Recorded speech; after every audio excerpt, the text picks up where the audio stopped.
জয় শ্রীকৃষ্ণ, জয় নিতাই। সকল ভক্ত হৃদয়ের চরণে জানাই আমার শতকোটি প্রণাম ও দণ্ডবোধ। আজ আমি আপনাদের সম্মুখে কামিকা একাদশীর ব্রত মাহাত্ম্য পাঠ করব। এই কামিকা একাদশী কবে এবং এর পালনের সময়কাল সম্পূর্ণ কিছু এই ভিডিওর মাধ্যমে আপনারা দেখতে পারবেন। অবশ্য ভিডিওটি মনোযোগ সহকারে দেখবেন। তাহলে চলুন শুরু করা যাক। সর্বপ্রথম কামিকা একাদশীর ব্রত মাহাত্ম্য শ্রবণ করুন। শ্রাবণ কৃষ্ণপক্ষিয়া কামিকা একাদশীর ব্রত মাহাত্ম্য ব্রহ্ম বৈবর্ত পুরাণে যুধিষ্ঠির শ্রীকৃষ্ণ সংবাদে বলা হয়েছে।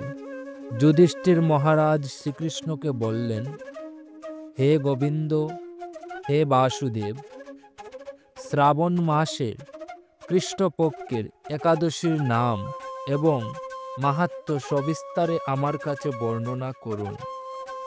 তা শুনতে আমি অত্যন্ত কৌতূহলী।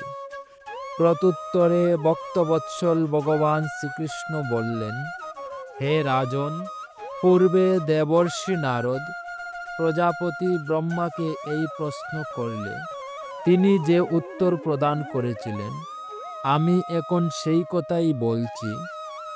আপনি মনোযোগ সহকারে তা শ্রবণ করুন। হে ভগবান, শ্রাবণ মাসের কৃষ্ণপক্ষে একাদশীর নাম কি? এর আরাধ্য দেবতাকে? সেই ব্রতের বিধি বা কীরকম এবং এই ব্রতের ফলে কি পূর্ণ লাভ হয় তা সবিশেষ জানতে ইচ্ছা করি। আপনি কৃপা করে আমাকে তা জানালে আমার জীবন ধন্য হবে। শ্রী নারদের কথা শুনে ব্রহ্মা অত্যন্ত সন্তুষ্ট হলেন। তিনি বললেন, হে বৎস, জগৎ জীবের মঙ্গলের জন্য আমি তোমার প্রশ্নের যথাযথ উত্তর দিচ্ছি। তুমি তা শ্রবণ করো। শ্রাবণ মাসের কৃষ্ণপক্ষিয়া একাদশী কামিকা নামে জগতে সুপ্রসিদ্ধা। এই একাদশীর মাহাত্ম্য শ্রবণে বাজপেয়ী যজ্ঞের ফল লাভ হয়। ভগবান শ্রীহরির পূজা অর্চনা অপরিমিত পূর্ণ ফল প্রদান করে।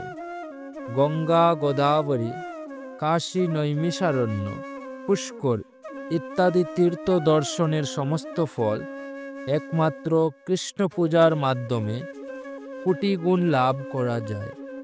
সাগর ও অরণ্যযুক্ত পৃথিবী দানের ফল, দুগ্ধবতী গাভী দানের ফল অনায়াসে এই ব্রত পালনে লাভ হয়। যারা পাপপূর্ণ সাগরে নিমগ্ন, এই ব্রত তাদের উদ্ধারের একমাত্রই সহজ উপায়। এই রকম পবিত্র পাপনাশক শ্রেষ্ঠ ব্রত আর জগতে নেই। শ্রীহরি স্বয়ং এই মাহাত্ম্য কীর্তন করেছেন। রাত্রি জাগরণ করে যারা এই ব্রত পালন করেন, তারা কখনোই দুঃখ দুর্দশাগ্রস্ত হন না। এই ব্রত পালনকারী কখনো নিম্নজনী প্রাপ্ত হন না। কেশব প্রিয়া তুলসী পত্রে যিনি শ্রীহরির পূজা করেন, পদ্মপাতায় জলের মতো তিনি পাপে নিলিপ্ত থাকেন। তুলসী পত্র দিয়ে বিষ্ণু পূজায় ভগবান যেমন সন্তুষ্ট হন, মণি মুক্তাদি মূল্যবান রত্নর মাধ্যমেও তেমন প্রীত হন না। যিনি কেশবকে তুলসী মঞ্জুরি দিয়ে পূজা করেন, তার জন্মার্জিত সমস্ত পাপক্ষয় হয়ে যায়। এই প্রসঙ্গে ব্রহ্মা বললেন, হে নারদ, যিনি তুলসীকে প্রত্যহ দর্শন করেন, তার সকল পাপরাশি বিদূরিত হয়ে যায়। যিনি তাকে স্পর্শ করেন, তার পাপ মিলন দেহ পবিত্র হয়। তাকে প্রণাম করলে সমস্ত রোগ দূর হয়। তাকে জল সিঞ্চন করলে যমও তার কাছে আসতে ভয় পান। শ্রীহরির চরণে তুলসী অর্পিত হলে ভগবত ভক্তি লাভ হয়। তাই হে কৃষ্ণ ভক্তি প্রদায়িনী, তোমার প্রণাম করি। যে ব্যক্তি হরিবাসরে ভগবানের সামনে দীপ দান করে চিত্রগুপ্ত তার পূর্ণের সংখ্যা হিসাব করতে পারেন না, তার পিতৃপুরুষেরাও পরম তৃপ্তি লাভ করেন। শ্রীকৃষ্ণ বললেন, হে রাজন, আমি আপনার কাছে সর্বপাপ হারিণী কামিকা একাদশীর ব্রত মাহাত্ম্য বর্ণনা করলাম। অতএব যিনি ব্রহ্মহত্যা, ভ্রূণ হত্যা, পাপ বিনাশিনী, মহাপূর্ণ ফলদায়ী এই ব্রত পালন করবেন ও এই মাহাত্ম্য শ্রদ্ধা সহকারে শ্রবণ বা পাঠ করবেন, তিনি সর্বপাপ থেকে মুক্ত হয়ে বিষ্ণুলোক গমন করবেন। জয় শ্রীহরি, জয় রাধে শ্যাম।